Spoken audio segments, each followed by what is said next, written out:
Hey, JulesBlessedVegan, and as always, welcome to my channel. And for those of you who are new, I know you can benefit. So yesterday, I was struggling with food, and I gave in and ate things that weren't on my plan, which was really distressing because I was on day 6, and, I was just starting to feel so good, and then bam, right?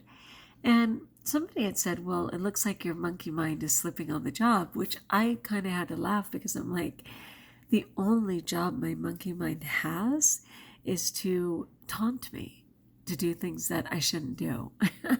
So that monkey is actually, it's excelling on the job, I would have to say. And I titled this No Excuses and How Cooked Food Are a Detriment to Me. But this little monkey is so innocent. Look at those big eyes, and just who, me? Yes, you. And I was thinking when I was a little girl and my eyes were even bigger and more blue, people would say, so do you work those eyes or what to get what you want? To tug at your dad's heart. And I was like, what? What eyes? Just like this little person who tricks me. Monkey, you are very talented. But I labeled this No Excuses because I was like, where do I begin? Where do I begin on excuses? How long am I going to sit on the pity pot and analyze all the reasons that I chose to not eat on my plan? And I was like, I could be there for a lifetime.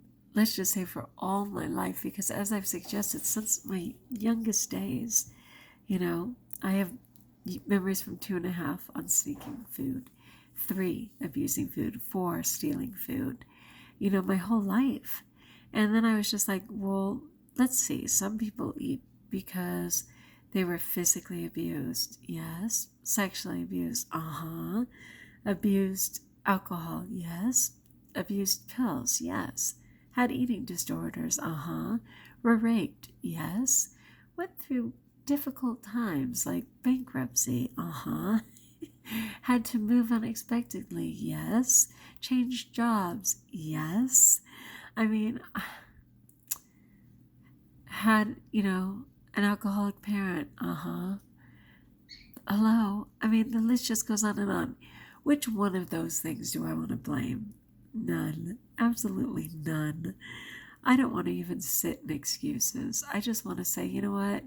Life happens, move on, and get back on your program. And so today I went ahead and had some celery juice. A little later, I made some delicious carrot juice and had a salad for lunch. I was trying to keep it simple. We ended up building 3 huge horse stalls, like 2 24 by 24s, 1 48 by 24. It was a lot of physical, intensive labor. And I was so grateful that I had the strength to be of help, not to stand by, but to physically lift all of this hardware, and be able to help. And that wasn't my truth a very short time ago. So I was so grateful for that. And then I was just thinking, I kind of panicked yesterday a little bit for 2 things. One, I did have a friend that I found out who had died this week. Then another precious person who was sort of secondary to me, but related in a way, committed suicide on Friday. And so, I found out one friend's death on Monday, a suicide on Friday. Those are kind of threats to me in a sense that I, as I've said before, suffered from suicidal ideations for years. And even though I have a smile and I'm JulesBlessedVegan and I perform, I always have an underlying depression. I always have to get myself out of bed. I always have to push to participate. And I certainly know the one part of me, I'm not going to blame my monkey mind, but like one part of me that's always ready to exit the planet. Oh, good. Is it time yet? God, yeah, it really is hard. What do you want to do?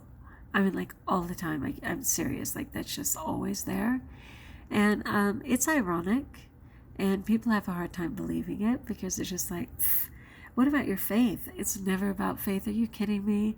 Please don't accuse a person who committed suicide of not having faith. Please. Because honestly, it's just one poor choice that's permanent. It's one poor choice that's permanent. And God is merciful and knows the heart. So anyway, those two things did affect me a little bit more than I realized. But will I blame that? No, I'm not blaming that. I'm just making a point that I recognized it. Anyway, so then the other part of this was that I said why cooked food is a detriment to me. And part of it that I realize now, and of course only since I'm off of cooked food, which is in no way a crime. If you're a vegan who eats cooked food, good for you. It's just not working for me. And since I'm very much still in progress in terms of how much weight I'm trying to lose and getting down to what will be my natural body that God designed for me, which I've never seen in my adult life, is that when I have cooked food, it's kind of funny because people say, oh God, it's winter and I'm freezing and I need cooked food. The kind of heat that cooked food produces in my body is inflammation. Seriously, like for my age, in my early to mid 40s, not, I'm at 54. I generally do not have heat flashes. I mean, we call them heat flashes. Someone else called them heat flushes. But whatever the imbalance is that comes with women postmenopausal or menopausal, I don't have those per se, barely ever. But when I eat cooked food, they tend to come on. As soon as I'm off cooked food, they're gone. I didn't even think about it. But when I eat cooked food, whatever that sensation is, that what I can only imagine is something similar to a hot flash, is something I very much experience. So no, it doesn't keep me warm. Hot water and tea, hot spices certainly would do the job. Cooked food, I don't favor it. Another thing for cooked food is that it's severely dehydrating for me.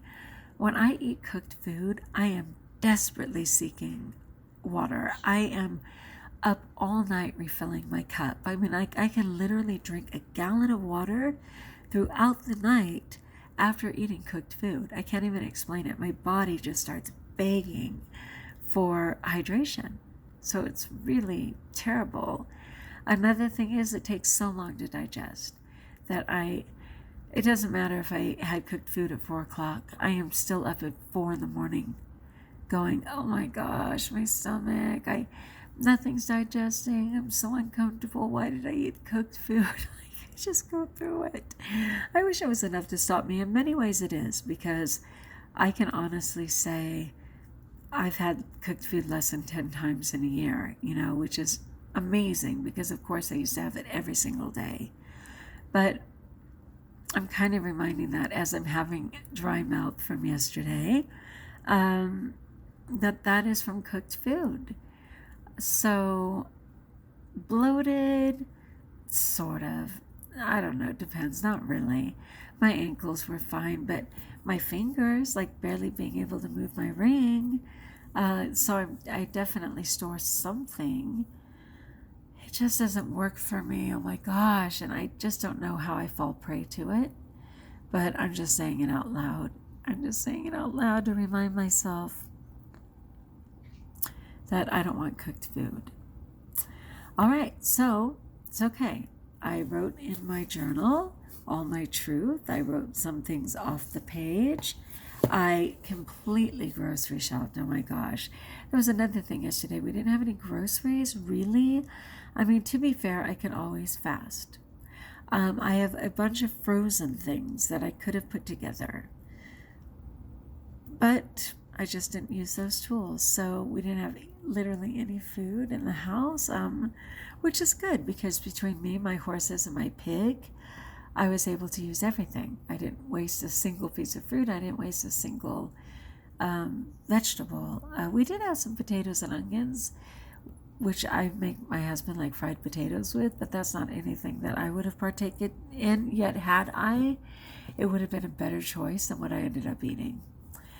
So that was interesting. I Another thing with cooked food is it makes me so tired. I mean, normally I'm up till 12 or 1 or 2 and I have to talk myself into going to sleep.